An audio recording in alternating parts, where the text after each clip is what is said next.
The Firefighter Toy Program kicks off, honoring fallen heroes, and vacuum leaf collection begins. This and more up next on this week's edition of Lexington Now.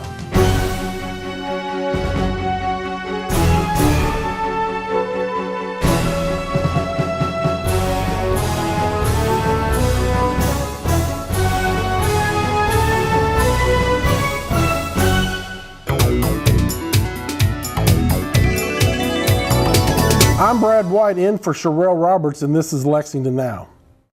Lexington's Fire Department needs your help to provide Christmas gifts to underprivileged children here in Lexington.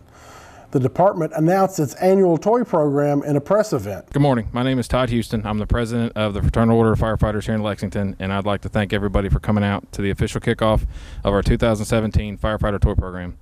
I know everybody has a busy schedule, so we'll jump right into it. First, I'd like to introduce the Lexington Fire Chief, Kristen Chilton.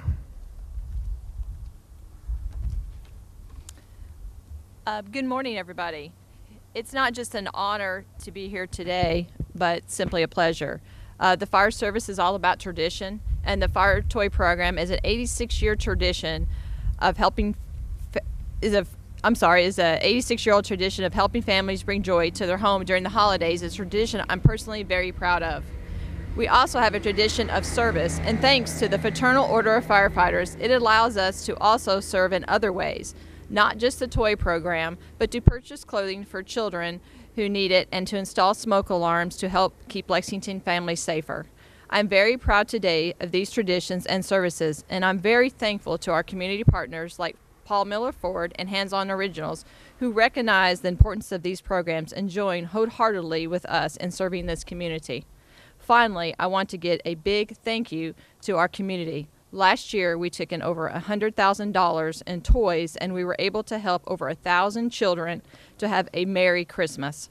This year, the 86th year of our department has sponsored the toy program, and we couldn't have done it without the ongoing support and donations from people of Lexington. So thank you very much. At this time, I'd like to invite Mayor Jim Gray up to the podium to donate the first official toy to our program. Thank you, Chief. Thank you very much. And I'm going to bring it up here, and I'm going to put it right here for just a minute. But first, I want to just echo and put a punctuation mark with what the Chief just said. 86 years, right now? 86 years, and here we are in 2017 with the Firefighters Toy Drive or Toy Program. And it really does illustrate so much of what our community is about. It illustrates so much of what our firefighter community is all about. And that's about giving to our city, giving to our citizens. So it's a great honor, it's a great privilege, it's a great pleasure, and it's a lot of fun to be here today. And I am going to present my toy, which looks pretty much like one of our own, doesn't it, guys? Todd, can I give it to you? Sure. And let me say thanks to Blaine, too, and to Dave, Hands On, and to Paul Miller Ford for their contributions to this today. Well, all I really want to say is when the fire department calls for help, you respond. Because normally it's the other way around. So, we just got the call and we felt like it was a great opportunity to help the community, and especially for such a good cause. So it's a great time to come together. So we appreciate, this and look forward to a great program. Thank you. Thank you, Todd. Blaine, Chief, Mayor. We at Paul Miller Ford are proud to be a part of this organization as we have done in 4 years running. We've provided a vehicle to the firefighters to collect toys. It's a worthwhile event. And when you stop and think about all the smiles that we put on kids' faces in the upcoming at Christmas time, you see that, you realize, wow, it's a great effort. And want to thank you all for collecting the toys, distributing toys out. Want to thank you all for your service within the community too, and we fully support you all at Paul Miller Ford. Having said that, I've got some keys to a 2016 Ford Transit. Here's the keys to the Transit, Todd. Thank you. And if anything else we can do for you, let us know. Thank you very much. Thank you. Families can begin signing up for assistance through our toy program this coming Monday, November 6th, here at Hands On Originals, located at 1729 Jaggy Fox Way. The times will be Monday, Tuesday, and Wednesday from 9 to 2, and Thursdays from 9 to 7. We will not have sign-ups on Friday, Saturday, or Sunday. The last day to sign up will be Wednesday, November 22nd, and the times for that week will again be Monday, Tuesday, Wednesday from 9 to 2. When coming to sign up, parents or guardians will have to show proof of Lexington residency with a current and valid Kentucky State driver's license or state ID, a utility bill, not a cell phone bill, with the same address as their license or ID, and a proof of guardianship with birth certificates or guardianship papers. Social security cards will not work, and we cover ages 0 or birth through 12. A couple other important events to keep in mind are the Chuck Williams auction and Chili Cook-Off, which will take place here on Sunday, December 10th. Also, the giveaway day for the families to come and pick up toys will also be held here on Saturday, December 16th, and we'll have more information on those dates as we get closer to them. Starting yesterday, you can drop off toy donations to any Lexington fire station, and beginning Monday morning, we'll also have over 100 drop boxes in different businesses throughout the city of Lexington. If anyone's interested in donating items for the Chuck Williams auction, would like to know more information on ways of volunteering, any questions about how or where to donate toys, or have any questions regarding signups, they can check out our website at www.lfdfof.org. Follow us on Facebook at Lexington Fraternal Order of Firefighters, or call us at 859-523-9576. Thank you. The Lexington Fraternal Order of Firefighters unveiled 3 new names on the Fallen Firefighters Monument this weekend. They are the first recognized line-of-duty deaths at the Lexington Fire Department since Lieutenant Brenda Cowan died in February of 2004. All 3 died of work-related cancers. And to the families that we are honoring today, on behalf of a very grateful city, we want to say thank you. Your husbands, fathers, brothers, sons, your loved ones gave and sacrificed for their fellow citizens as much as anyone ever could. Just like all of our brave first responders, when the call came and the alarm rang out, these men stepped into action and put themselves in a place that very often was dangerous, challenging. It was part of the job. And they knew that, of course, when they put on their uniform and gear each day. And you knew it when they left home every day and reported for duty. And for that, again, we say thanks. Thank you. Today, we pause to especially remember the service and sacrifice of these 3 brave public servants who served their families, their neighbors and friends, and their city above and beyond. Firefighters Vissing and Logston and Assistant Chief Branham will always be remembered in our city as heroes. And today we add their names to these heroes' monument that stands here in the center of our city. May it always remind us that we were fortunate to have known their commitment and service. Thanks to their lives and sacrifice, our city and lives are better today. Thank you. It has long been accepted that firefighting is a dangerous job, but the ways in it's dangerous is becoming more well known, which is why the Kentucky lawmakers recently voted to consider certain types of cancer line-of-duty deaths in our state. These 3 men are the first to be recognized of what will hopefully end up being a very short list. Unfortunately, we will never know how many Lexington firefighters passed away unrecognized for one of these terrible illnesses.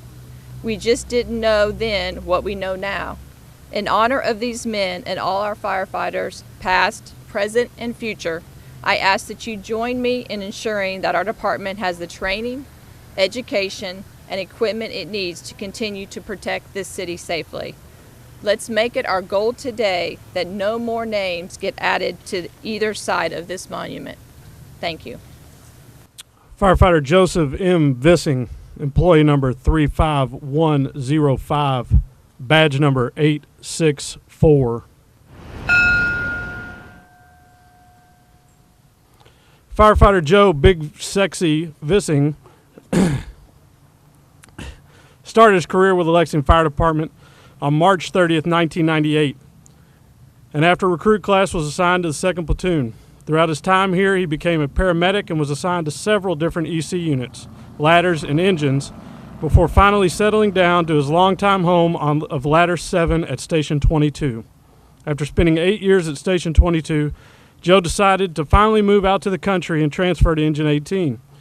Not long after that, Joe was diagnosed with stage 4 melanoma. Joe began treatments, but after 16 years as a Lexington firefighter, had to retire on January 12, 2015.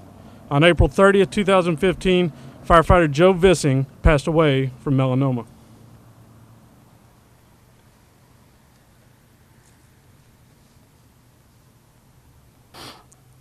Firefighter Matthew J. Logsden, employee number 44672, badge number 1147.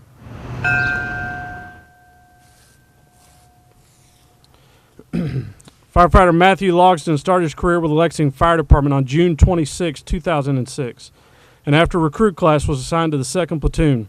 Throughout his time here, he became a paramedic and was assigned to several different EC units. When he finally got off the buggy and spending time on an engine, he decided to enter the rescue program and moved to Engine 12.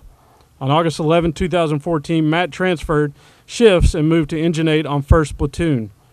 After spending 1.5 years at Station 8, Matt was diagnosed with stage 4 cancer affecting his lungs, liver, spine, and skull. Matt began treatments, but after almost 10 years as a Lexington firefighter, he had to retire on April 15, 2016. On July 6, 2016, firefighter Matt Logsden passed away from cancer. Assistant Chief James A. Branham, employee number 21492, badge number 19.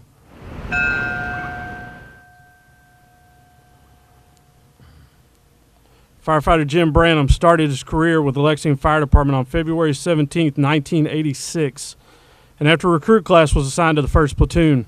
Throughout his time here, he became a paramedic and was assigned to EC3. On March 6, 1992, he came off the buggy and transferred to the Fire Prevention Bureau. In October 1993, he was promoted to lieutenant. January 1998, he was promoted to captain. January 2002, he was promoted to major. July 2002, he was promoted to battalion chief. And on December 2002, he became the fire marshal of the Lexington Fire Department. And finally, in April of 2003, he was promoted to assistant chief. After 24 years as a Lexington firefighter, Assistant Chief Jim Branham retired on January 4th, 2010. In September 2016, Assistant Chief Branham was diagnosed with brain cancer. He began treatments, but on August 10, 2017, Assistant Chief Jim Branham passed away from brain cancer. As the citizens of Lexington and visitors alike pass by this area, it is our sincere hope that they acknowledge and appreciate the true meaning of what these two monuments stand for. The sacrifice given by the firefighters and police officers whose names are etched in these columns of granite will never be forgotten, and I hope and pray that we never have to add the name of another fallen brother or sister to either one.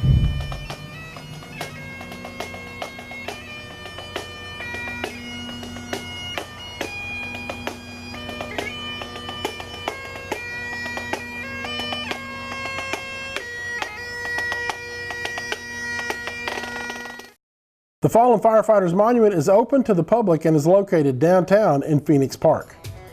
When we come back, vacuum leaf collection begins. We have more miles of running water than any state in the continental U.S. You may not know it, but all our streams catch water directly from storm sewers on our streets. When someone tosses a cigarette butt on Main, it could end up in Town Branch. Don't trash the bluegrass. Welcome to Your Health, starring Your Hands. On today's show, washing your hands.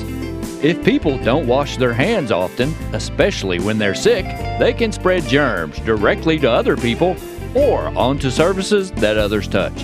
And before you know it, everyone has come down with something.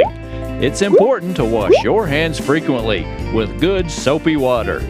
Here's some hand washing tips.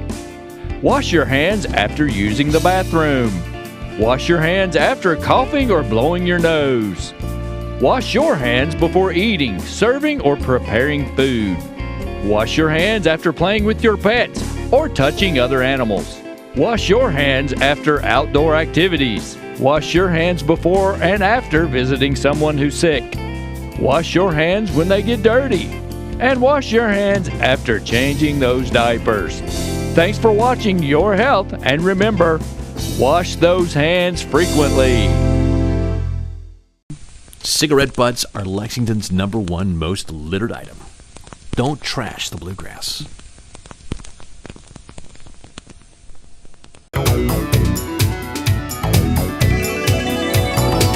Welcome back to the show. The leaves are changing outside and soon will be covering the ground. And that means it's time for the city's annual vacuum leaf collection program to begin. Rob Allen gives us all the details. Vacuum loose leaf collection is a service provided to those citizens who have residential garbage collection through the urban county government. If you live in a big apartment complex, you don't get the service. It's primarily for, as I said, single family residential. Your leaves are placed in the right-of-way adjacent to the road. Usually there's a median strip of grass between the sidewalk and the curb. Don't ever put them in the street because that is a hazard for motorists and also can convey the leaves down the storm sewer system. But it is a one-time supplemental collection. We come through, this year we start November 6th.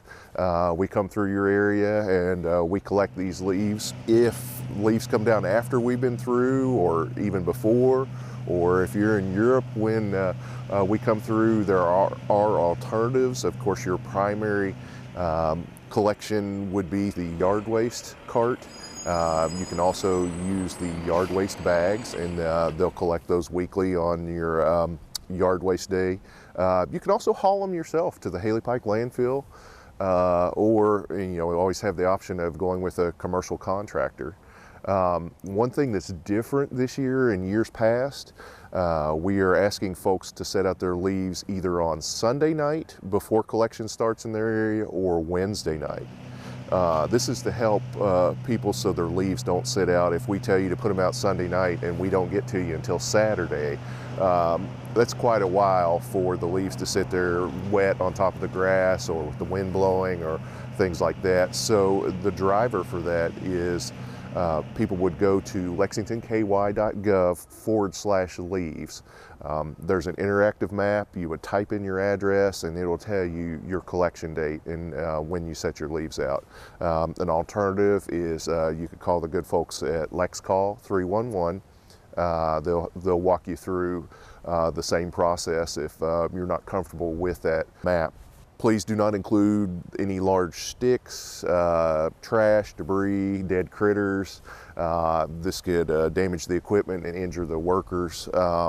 So really it's just loose leaves, no bagged leaves, no paper bags, no plastic bags. Leaf drop is not, with the exception of ginkgo trees, it is a process, not a one-time event. So I mean, we actually started seeing leaves this year falling, late July, early August, depending on the species of tree, as you mentioned, like beech tree.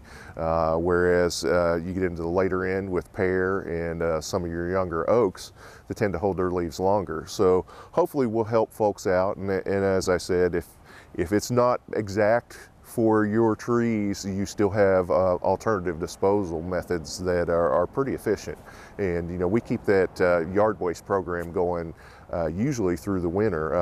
Last year it went all winter long because of the mild weather. So Lexington's annual Veterans Day Parade is returning to downtown this year on November 11th and will punctuate the city's Week of Valor, honoring veterans from all branches of the service, beginning November 4th.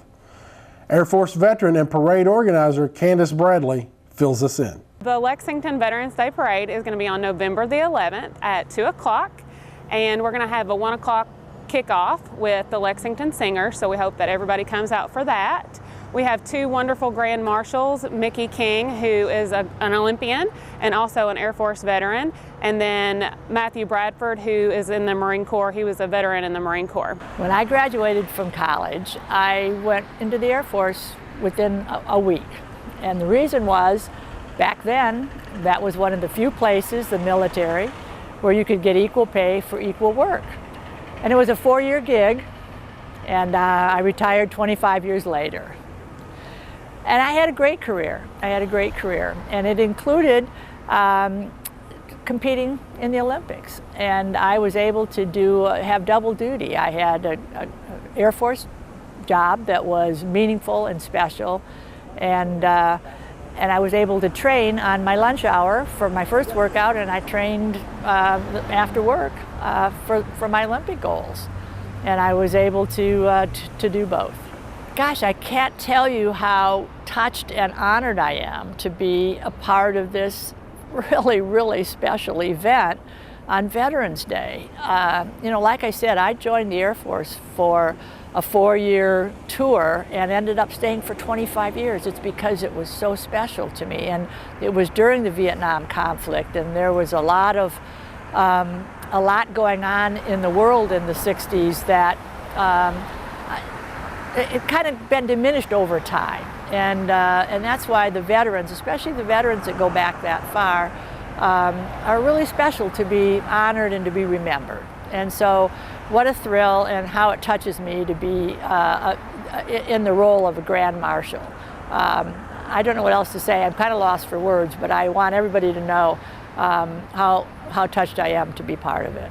I'm a veteran myself, and my husband is also a veteran, and I'm a member of the Veterans Resource Council, and we were just looking for ways to honor our veterans and bring our community together. So they asked if I would be willing to sit on the committee, and I was happy to do that. We're honored to have the parade back in the downtown area of Lexington, and for more events for the Week of Valor, please go to our website, which is lexvetsparade.org, and follow us on Facebook at Lex Vets Parade. For more information, please visit lexveteransdayparade.org. Another busy week in store at the city with several televised meetings for you to catch, including Tuesday's ad hoc committee for 2018 goals and objectives and the council work session. On Wednesday, we have the Police and Fire Pension Board and the Courthouse Area Design Review Board. On Thursday, it's the Planning Commission, followed by the regular council meeting. You can find these live meetings and our other programming right here on Lex TV channel 185 or on our live stream, or find any meeting archive at lexingtonky.gov/LexTV or other programming on our YouTube channel at Lex TV. That's all for this week's edition of Lexington Now. Keep up with us all week long on Twitter, Facebook, and YouTube. And check out the latest traffic updates on Twitter at our handle @LexRex. Or get a bird's eye view on our live traffic cams on the city's website, lexingtonky.gov. If you've ever wondered how our programming gets on the air, stay tuned for Running Girl, a humorous look at the process, produced right here at Lex TV. For all the staff and producers here at Lex TV, I'm Brad White, and that's it for now.